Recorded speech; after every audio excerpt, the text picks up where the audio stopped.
Paixão, meu amado, bem-vindo de volta à nossa escola bíblica. Nós estamos estudando o livro de Jeremias, profeta Jeremias. Então, pegue a sua Bíblia, pegue o seu caderno de estudos. Ora, o Senhor, pede a Ele discernimento, entendimento, conhecimento, sabedoria. Pede a Ele proteção, para que nós possamos desvendar dos seus mistérios. Nós ainda estamos na parte mais densa, que é a primeira parte, que vai até o capítulo 40. E também no subtítulo, também mais longo, que vai até o capítulo 20. Hoje, sobre o capítulo 8, 9, 10 e um pedacinho do 11. Então, vejamos lá. Falamos de um povo desobediente e um povo idólatra que fecha o capítulo 8, até metade do capítulo 8. Jeremias acusa o povo de não tirar proveito das suas experiências. Experiências são essas, experiências com Deus, experiências de outras nações, de experiências que deveriam ter sido levadas em consideração e que não foram. Por exemplo, a própria experiência do Reino do Norte, Israel, que foi cativa da Assíria em 722 a.C. Então ele não tira essa experiência. Por quê? Porque ele é teimoso, ele é obstinado. A palavra diz que ele é cabeçudo. Eles se comportam contra a natureza, contra aquilo que qualquer ser vivo entende de Deus, e eles não têm esse comportamento. Ele diz assim, curam superficialmente a ferida da filha de meu povo, dizendo paz, paz, quando não há paz. Envergonham-se de cometer abominação? Pelo contrário, de maneira nenhuma se envergonham, nem mesmo sabem o que é se envergonhar. Ou seja, este povo é um povo duro, um povo que não entende, um povo que não aceita. Então Deus diz, não há qualquer outra chance. O que vai acontecer é que este povo será julgado. E quando esta calamidade vier, não tem remanescente, não vai sobrar nem uva nem figo, ou seja, não vai sobrar resto, não vai sobrar nada para que preserve a fé dos ancestrais. Uvas e figos eram os produtos mais caros, os produtos mais importantes deste povo. E Deus diz, não vai sobrar nada, não vai sobrar porque eu vou julgar. Jeremias, então, ele começa a chorar sobre Jerusalém.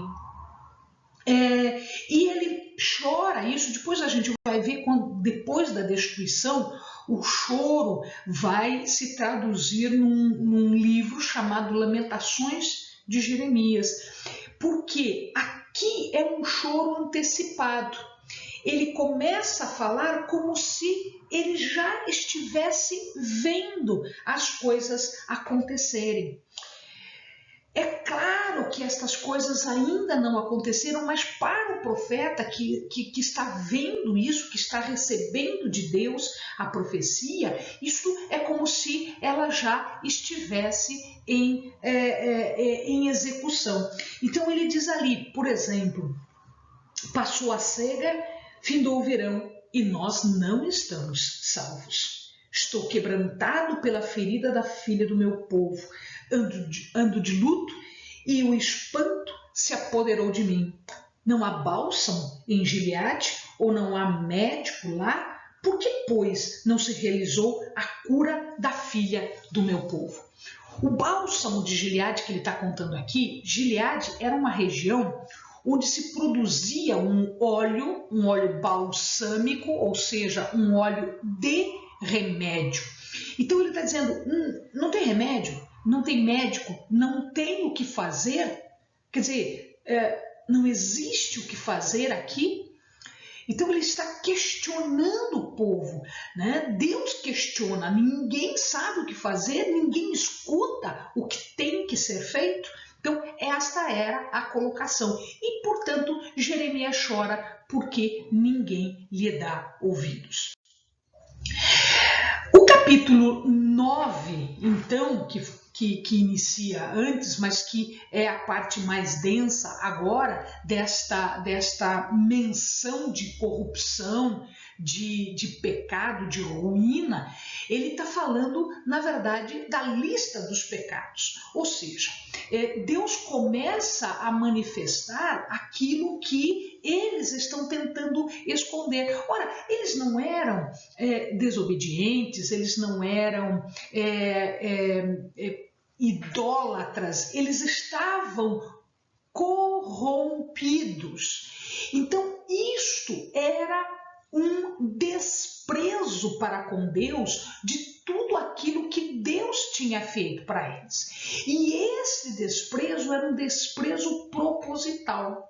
Como assim? Mentira, adultério, traição, engano, idolatria. Ora, se nós formos observar o decálogo, os 10 mandamentos, era exatamente isso que Deus proibia. Portanto, o povo estava afrontando, se rebelando, desprezando propositalmente. Era uma rejeição proposital em relação a Deus.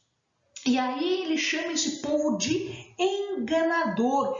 Um engana o outro, né?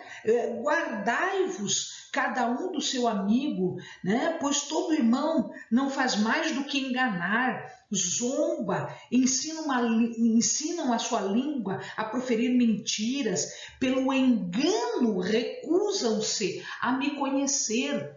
Então, em verdade, né, o povo está fora de controle, fora de uma direção, fora do prumo que Deus estaria dando lá com os mandamentos. Então o povo se recusa a isso tudo. Então Jeremias está comparando este povo, que era um povo pecador, idólatra, enganador, né, rebelde, desprezo para com Deus, ele compara com Jacó. Por que com Jacó? Porque o nome Jacó quer dizer engano. O nome original de Jacó quer dizer engano. Depois o nome de Jacó foi transmutado para Israel, mas antes ele era Jacó. Então o que ele está dizendo aqui? Você sempre foi Jacó.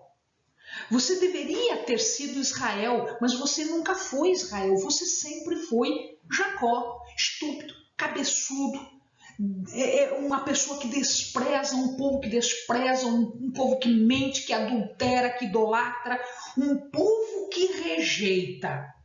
E aí ele diz, então chame carpideiras, então ensine as suas filhas a serem carpideiras. O que são essas carpideiras? Carpideiras eram mulheres que faziam uma coisa na vida, elas choravam um morto. Então o que Deus está dizendo assim? Chame carpideiras porque vocês já estão mortos. Ensine as filhas a chorar porque vocês não têm mais o que fazer. Não se reconhecia o que a Bíblia chama de Hesed. Hesed quer dizer a misericórdia, a bondade, tudo que Deus faz para nós, o amor, a misericórdia de Deus, eu posso sintetizar com a palavra Hesed. E esse Hesed não tinha reconhecimento, as pessoas não conheciam Deus. Então ele diz assim, diz o Senhor, é porque deixaram a minha lei, que publiquei perante a sua face, não deram ouvidos à minha voz, não andaram nela. Antes andaram após o propósito do seu coração. Ou seja, deixaram a misericórdia de Deus, deixaram a justiça de Deus e correram atrás dos ídolos. Ele fala no final do capítulo 9 que isto iria também acontecer para alguns povos, Egito, Amon, Moab, ou seja, estes povos que estavam fazendo aliança junto com Judá para irem contrários à Babilônia. Babilônia tinha sido levantada pelo próprio Deus. Então, eles estavam indo contra a eleição de Deus, em razão da Babilônia ser levantada como chicote, como a justiça de Deus. Ele diz: esses mesmos que cortam os cabelos nas têmporas, né? Que é aquele corte que deixa livre os cabelos, a cabeça de um lado do outro, acima das orelhas. O que significa isso? Cortar o cabelo nas têmporas era um ritual para um deus chamado Baco. Baco era um deus que, no seu ritual de adoração, as pessoas bebiam e faziam orgias sexuais. Então, o nome dessas orgias sexuais era bacanal. O bacanal era, portanto, orgias originadas, né, na adoração do deus Baco, que era o deus do vinho e o deus dos rituais de orgias. Ele continua no capítulo 10 agora, dizendo que estes outros deuses eram deuses sem vida, mas o Deus de Israel é o verdadeiro Deus, é o Deus vivo, é o único Deus, Yahvé, aquele que é. Então, veja lá, ele diz assim, ó: ninguém há semelhante a ti, ó Senhor, tu és grande e grande é o teu nome em força. Quem não te temeria, ó Rei das nações? Isto só a ti pertence, entre todos os sábios das nações e em todo o seu reino, ninguém há semelhante a ti. Ora, eles então diziam que eram os outros deuses, eles diziam que era a força do próprio braço, era a força do seu exército, era a força... Não é nada disso. É Deus que faz todas estas coisas. Se nós voltarmos um pouquinho lá atrás, no capítulo 9, Jeremias indica para eles o seguinte: assim diz o Senhor, não se glorie o sábio na sua sabedoria, nem se glorie o forte na sua força, nem se glorie o rico nas suas riquezas. Queridos, existe Deus, o Deus vivo, o Deus de Israel, o único Deus, aquele que nos dá força, que nos dá sabedoria, que nos dá a riqueza da vida, da santidade, do andar em retidão, em adoração, em obediência para Deus. 24, mas o que se gloriar, glorie-se nisso, em me conhecer e saber que eu sou o Senhor que faço misericórdia. Recebe, que a gente acabou de ver aqui. Juízo e justiça na terra, porque destas coisas me agrado, diz o Senhor. Então, estes outros deuses não eram deuses, eram nada. Ídolo quer dizer nada. Então, aqui Jeremias está dizendo: olha, vocês estão buscando coisas que não precisam ser buscadas, porque o que vocês precisam não é buscar estas coisas, é buscar a Deus. E aí ele diz: nem é de Tarsis, nem é de Ufaz. Quem é Tarsis? Tarsis era uma cidade que ficava no limite ocidental do mundo antigo. Era lá longe, era o lugar mais longínquo de onde se retirava a prata, o ferro, o chumbo, o estanho e vinha para Tiro. Eles eram navegantes, então eles iam até lá, eles fundaram colônias lá, faziam a extração destes minerais e traziam para Tiro. E, portanto, não era atrás de riqueza, era desde os confins de Tarsis até os confins de Ufaz, que nós não sabemos onde é. Muito provavelmente era de um lado, do outro lado. Nós só sabemos que neste ufaz havia uma correlação com ouro. Este ufaz pode significar um lugar, mas também pode significar ouro puro, ouro refinado. Como existe menção do chamado ouro de Ofir, que é o ouro mais próprio, o ouro mais refinado, o ouro mais puro que se tem notícia. Então pode ser ufaz, pode ser mais uma dessas significâncias, ou seja, um ouro refinado, um ouro puro, um ouro de ufaz, como a gente falava, ouro de Ofir em outras passagens da Bíblia. Então, de um lado a outro, tudo isso pertence a Deus. Os deuses falsos, os Baalins, Baal, Asterote, Postídolo, todos os outros deuses não têm vitalidade, eles precisam ser feitos. Eles são feitos pelas mãos das pessoas. Então a madeira é cortada, a madeira é trabalhada, a pedra é trabalhada, o metal é trabalhado. Deus não. Deus é Deus, mas o Senhor, diz a palavra de Deus, é o verdadeiro Deus. Ele mesmo é o Deus vivo, o Rei eterno. Do seu furor treme a terra e as nações não podem suportar a sua indignação. Ou seja, virá o julgamento. O exílio estava se aproximando? Claro que estava. Então veja, Deus está indignado. Deus se levanta para julgar os povos. E ele vai julgar os povos a começar pelo seu povo, a começar por Judá. Então não tem mais que lamentar. Chega de lamento. Chega de qualquer outra coisa, porque agora o castigo está chegando. O tempo de se lamentar passou. O tempo do perdão passou. Agora é a hora do castigo. Eles estavam recebendo ordens aqui no capítulo 10 para se levantar, para preparar as suas coisas e partir. Para onde que eles vão partir? Eles vão partir para o cativeiro. Eles vão partir para a Babilônia. E isso efetivamente acontece lá no final.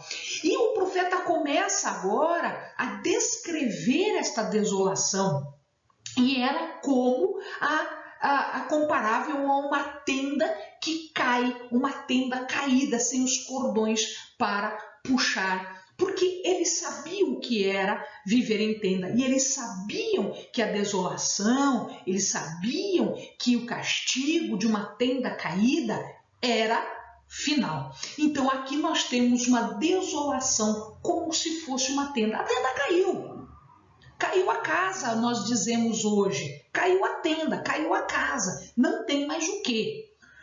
O profeta, então, como ele sabe que isso vai acontecer, ele começa a dizer o seguinte: Deus, então não nos julgue com muita severidade. O castigo virá, virá. Mas seja misericordioso no castigo agora, já que a misericórdia, ou excede, a misericórdia de evitar já passou. Então ele diz: eu sei, ó Senhor, que não é do homem o seu caminho, nem é do homem que caminha ao dirigir os seus passos. Corrige-me. Corrige-me, ó Senhor, mas com medida, não com a tua ira. Então, Deus estava indignado, Deus estava irado? Sim. Jeremias diz: Senhor, aplaca a tua ira e me corrige. Sim, corrige, mas não com ira, porque se for com ira, não vai sobrar nada, né? Para que não me reduzas a nada. E ele pede que esta ira, este castigo, não seja aplicado ao povo de Deus, mas às outras nações, as nações que se excederam no cumprimento das ordens de Deus no julgamento. Isso aconteceu com a Síria e ela foi punida, e isso acontecerá com Babilônia e Babilônia será punida. E a Síria e a Babilônia serão punidas? Sim. Por quê? Se elas foram levantadas por Deus para fazer isso? porque elas foram além do que Deus disse para elas fazerem. O profeta agora passa no capítulo 11 a falar sobre a aliança. Isso vai ser discutido mais para frente, essa aliança vai ser discutida mais para frente, mas aqui ele fala daquela aliança no Sinai e não de uma nova aliança. Muito provavelmente, esta profecia do capítulo 11 até o verso 17 foi dada ou antes da vitória de Nabucodonosor sobre o Egito, quando Nabucodonosor guerreou com o Egito na cidade de Carquemes, ou seja, em 605, ou depois da descoberta do rolo da lei por Ilquias nos tempos de Josias, em 621. A maioria dos estudiosos diz que a probabilidade desta profecia ter sido neste tempo aqui, de 621, quando foi descoberto o rolo da lei, porque ele trata exatamente, a aliança trata exatamente do rolo da lei. Então ele diz que quando o povo fez aliança com Deus lá no deserto, ele fez concordando com tudo que Deus havia dito para eles. Então eles disseram, amém. Ou seja, o que é amém? Amém quer dizer que assim seja. Concordo com tudo que você está dizendo. Então, quando o povo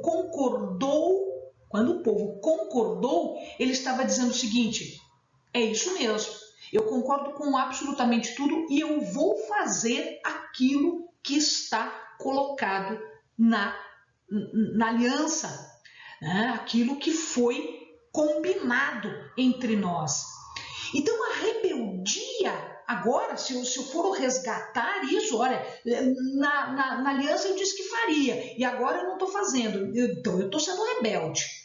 O que é a rebeldia? Se eu concordei, se eu disse amém, agora eu estou dando para trás, eu estou desfazendo a palavra que dei, isso é apostasia, isso é idolatria, né? E aí ele diz assim, olha, segundo o número das tuas cidades, são os teus deuses. Segundo o número das tuas ruas, né, de Jerusalém, são os teus deuses. Levantam altares em cada rua, em cada canto, em cada pedaço. Né? Levantaste altares à vergonha, altares para queimardes incenso a Baal. Isso é rebeldia, isso é apostasia, isto é idolatria. E isto vai ser punido. Os sacrifícios, ou seja, quando eles cumprem a lei, eles não estão cumprindo a lei porque eles estão adorando a Deus. Eles estão cumprindo a lei porque é um ritual, porque é uma cerimônia, ela é vazia, ela é exterior. Deus não está nem observando isso. Os sacrifícios rituais não são observados por Deus. Deus diz isso em vários pontos. Eu não dou a mínima importância para esse ritual, porque o ritual não me interessa, o sacrifício não me interessa. O que me interessa? Me interessa a obediência, diz o Senhor. Jeremias, então, neste ponto, ele é proibido agora de interceder por Judá. Então eu não posso lamentar, eu não posso interceder, eu não posso. Por que eu não posso? Porque Judá já está na fase de punição, de julgamento. E ele começa a ser assediado agora pelos seus conterrâneos. Quem são os seus conterrâneos? Ora, são os sacerdotes da cidade de Anatote. Ele é de Anatote. E em Anatote existem sacerdotes que foram levados para lá. Ele, como sacerdote, os sacerdotes de Anatote. E esses sacerdotes começaram a ir contra Jeremias. Por que eles estavam indo contra Jeremias? Porque Jeremias estava dizendo, vocês não têm que sacrificar desse jeito. E como eles eram sacerdotes, na verdade, eles entendiam que Jeremias estava falando contra eles. Né? Nós sabemos que pela listagem do povo que chegou, a listagem de Esdras e de Neemias, do povo que voltou do cativeiro, nós sabemos que existiam pessoas de Anatotes. Foram encontradas 128 pessoas de Anatote, ou seja, sacerdotes que vieram de lá. E Deus falou uma coisa para ele, né? Jeremias começou a ficar ressentido porque o seu próprio povo estava contra ele. Então diz assim, Deus diz para ele, diz assim, Jeremias, você está se ressentindo contra o teu próprio povo? Se na tua cidade, se os teus concidadãos, se as pessoas que te conhecem estão te tratando assim, você se sente mal, como é que você vai se sentir quando você chegar em Jerusalém e que as pessoas vão te tratar muitíssimo pior do que estão te tratando aqui? E aí ele começa a falar, né? Ele começa a usar a figura da floresta do Jordão. A floresta do Jordão era um local onde existiam animais selvagens. Então veja lá, Jeremias também foi mandado para o covil, né, de animais selvagens, que era a própria floresta do Jordão, que era na parte ali do rio Jordão. Não se enganem, não só Judá vai sofrer isso, mas também todos os vizinhos de Judá. O julgamento de Deus começa pela casa de Deus. Amados, cuidado, que quando Deus se levanta para julgar o seu povo, ele começa pela casa dele. Isso significa dizer que quando Deus começa a fazer o julgamento, ele começa dentro da igreja. Ele começa dentro do povo, entre o povo dele. E depois ele vai para as outras nações. Depois ele vai para os outros lugares. Amém, amados? Bons estudos.